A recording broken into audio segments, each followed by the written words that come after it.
for Smagana update and I'm with Mobibia, Aquaba, Mobibia, so official part, Yamiadome, 2022, the essence, Empire Bobia, Yame, the bedroom ye.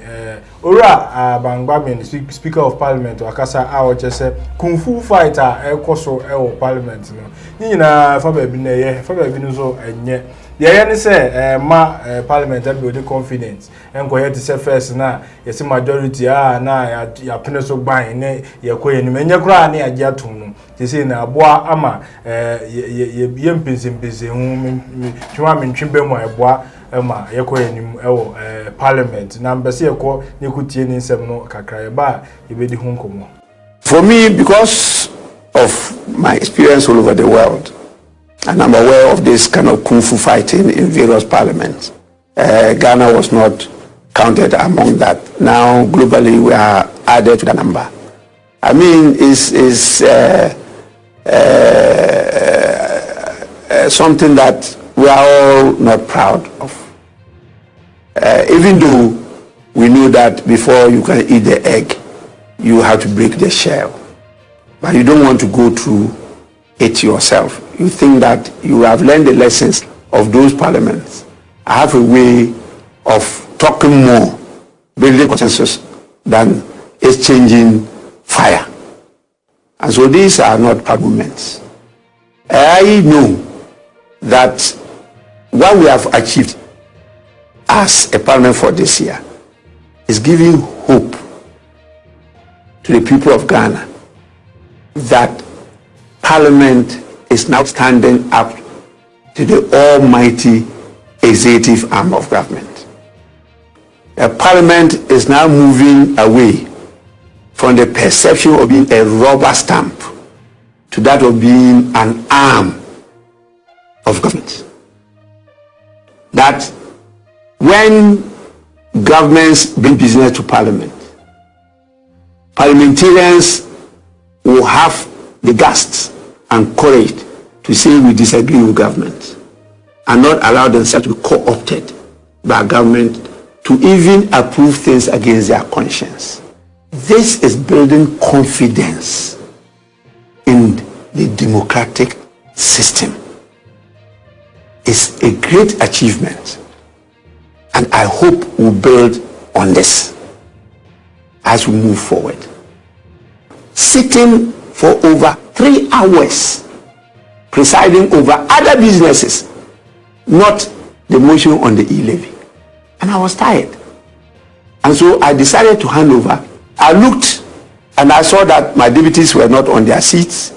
I sent my usher to look for them. He got only the first deputy speaker who wasn't feeling well. So the first deputy speaker came to me and I handed over to him with the instruction that handle these 2 statements. See your state, I'll come back to take over. And then I now went 6 something to take my lunch.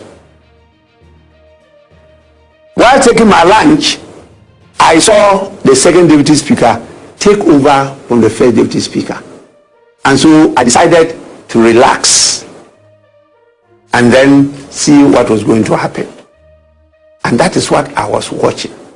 As a speaker, when you try to rule one way or another, they tag you, they brand you, they categorize you. So most of the time, you hear us calling on the leaders to build consensus to guide the speaker. I left Parliament after 10 p.m.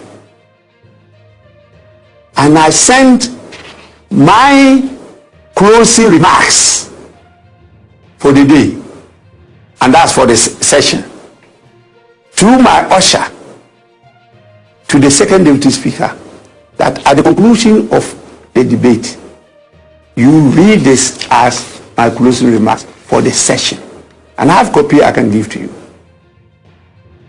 And so I'll give you notice, I will not be available to even read my closing remarks. And I left to my house.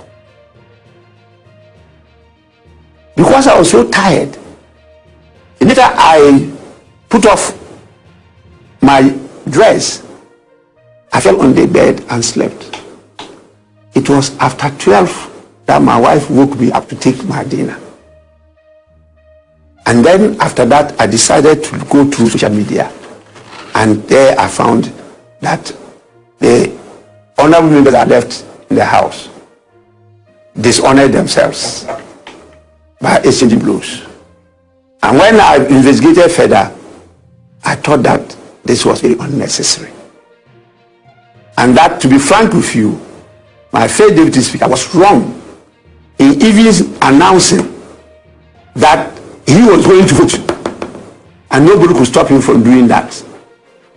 And so when the second deputy speaker voted, he then called on him to come and take over so that he will also now go and vote. And that is why when he bent down for the second to take over, the minority members rushed to prevent that from happening. That's what led to the fisticuffs. And it meant that we haven't still moved away from this unbridled partisanship to the national interest. I've given a ruling on how deputy speakers should preside over the house, when they could vote and when they could not vote. That guidance I've given to the house and to the country. I think when I was reading it, they were making so much noise that they did not even hear what I said. If they had listened and if appreciated it and gone to the literature and the experience of other parliaments, that wouldn't have happened. Now what happens on the floor, on decision taking, I'm being said to be the cause of it. So where are we now? So this blame game will not wash. It will not. It was a low blow to me. And that is one of the lowest points of the Parliament of the Fourth Republic. Since 1993, we've never moved to this stage. We got there now. Honorable Abambabi and Yakwakuti, Abano, message all the comment below, comment section, well like it, now subscribe to the channel, and then I could feel J's Capani be the Hunkomo. Yechi na Yenin Komo. Tamai. Yeah, essentially, all to the betterment of our dear nation Ghana. Na ira abansman and bathing. Then some more kind, baby, a reasonable kakra. Na baby so in Shatta reasonable sa explanation na ode man say a chere say afi na parliament for asore gina Adom na si ho say on be defend what is wrong. Okay, na eniama ye jitu mu previously ene na edi omo ko ho no de he na ono speaking from the background of NDC no do say o NDC ni mapa kese pa yeah, and no doubt about it, but see I hold you new as NDC need here, but you name say omo penso there were so many things I'm implementing here abia kono our parliament nanka 24 years plus and agana say what to tell regumu why intidio so akase afi na achira eniema ben ne si parliamenta barata mbogu ya ana no enyoma koma so ade na nso so no omo ba he no omo yifiri ho bibiero me what I see now I didn't cause so par onyin tum say ntwaye na no na bechen de nkonkosi ba bia because ebi asida it's not as if say we the first time ebi asi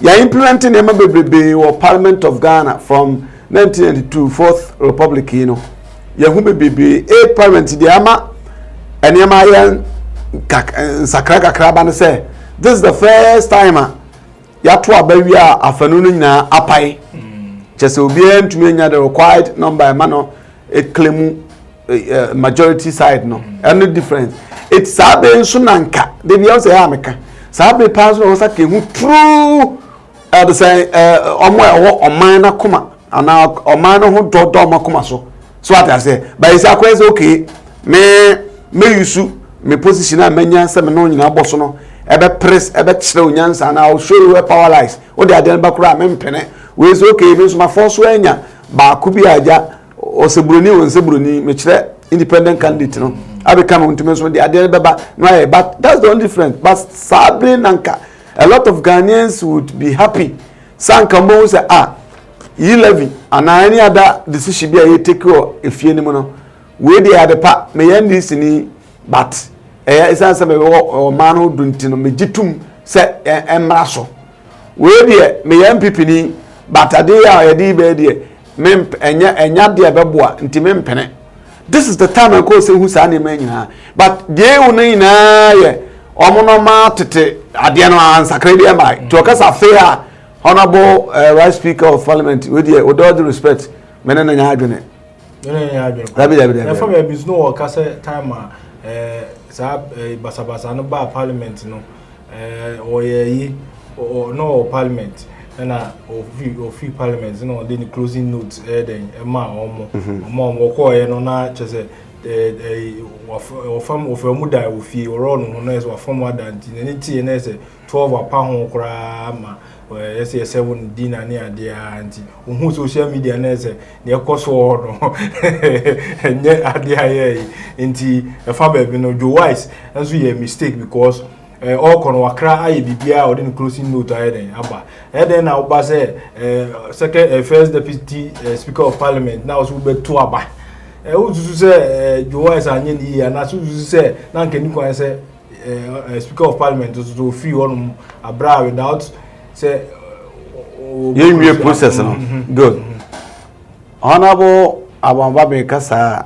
me na nyagre da ko se wiase be say mpanifo say ye di jawa ni da so awo once on aye opportunity and as kasama for na kasa final e wo fie ho nti ye take decision ni nyansi ya ense so ja hokọ because I say he who was it he who runs come back to fight another day today. So means yeah, bibisa yeah. Entino adena eye wasade no. So one na you go and come back to do it. And one come back to do it e kofa anse bebre ba. It baby no work say am for the sobo obo e be dey fa sobo obo because one na eye kasama for it kasto.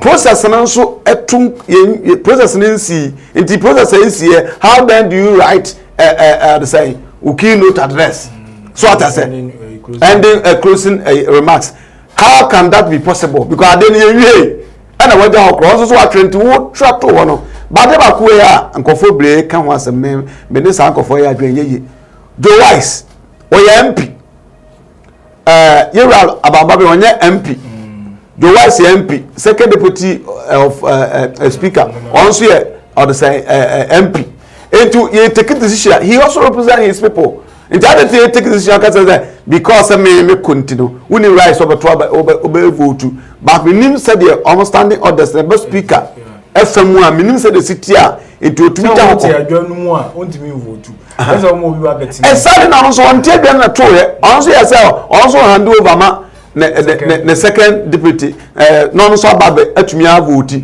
which one so dem fe akunye mu a na so one tra akunye se mete as speaker me to ntimi for me hu maybe awato unless bia omo ya we say yenye na sa no no afa Nicodemus we dia that yes omo susu hu say speaker of parliament the na say obo mo ahye munti yenye that is the perception so what I say osena wabre speaker of parliament na wabre enti no Kofi no oduru fie a na tade a oje mpaso edwam anade 12 na yebe so ebe ka mi wura so be didio na ogobe na ben enem ne ade but no is not the case because when you are to be speaker of parliament make sure say ade no enya pomasibre ansa na obibi a me so parliament house one mo e dey mo offices a mo office e dey there will be somewhere resting rooms and all that is it because break na tama debate because you could just go there have a nap so that there's a kakra so that you refresh your mind you come back you finish it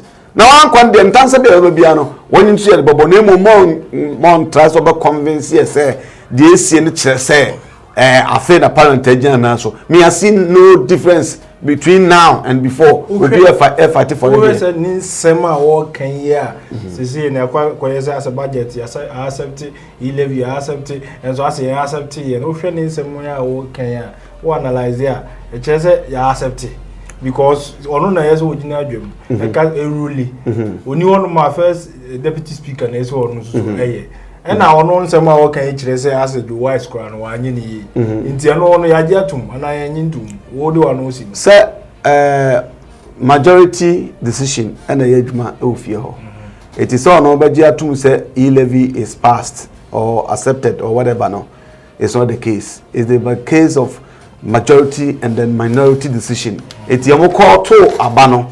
Why ni wini majority and minority? So minority wini that means you're into. So as a majority wini that means you're jetum. It really is as simple as that. So no like I say, as you're jetum, say as you're into me and here, sabi on one statement that make even though so one final or they are babe by in say so they are babe so afam so no na ba no the babo so na be kire who wins name by majority or you say voting no mo yeah number of a call yes or no and be kire baby or so for nti be there madam no say me person be kire ye mpanifo no mo mra she be do fie ni say ye make sure sade bia ye bia no we shouldn't do it politically me de bia de tia or be ka bia me ka bia ma aban me ka bi ma aban but say decision ade bi ba na say party mpeneso na say nipa bi wo party no mpeneso that means ade na ade pa matter what I say because by I be anya 3 or 4 people am make certain commenter e chesa ade ndi ankeye na mum rate na bia esododo nti e ba sa na e ma ye hu the true must stand sad na ye na enye anansa ya sabe abro ye nyintuma ba na fama adwo nti ye ma Ghana ene akoma so first said on one kan no say Ghana first why na just be make any decision bia say Ghana be kona nim yeah tibet ban be sia smart Ghana dey na wo je din komo message say do comment be ba or comment section you know the bibia see ya mo bibia so official pa ya kan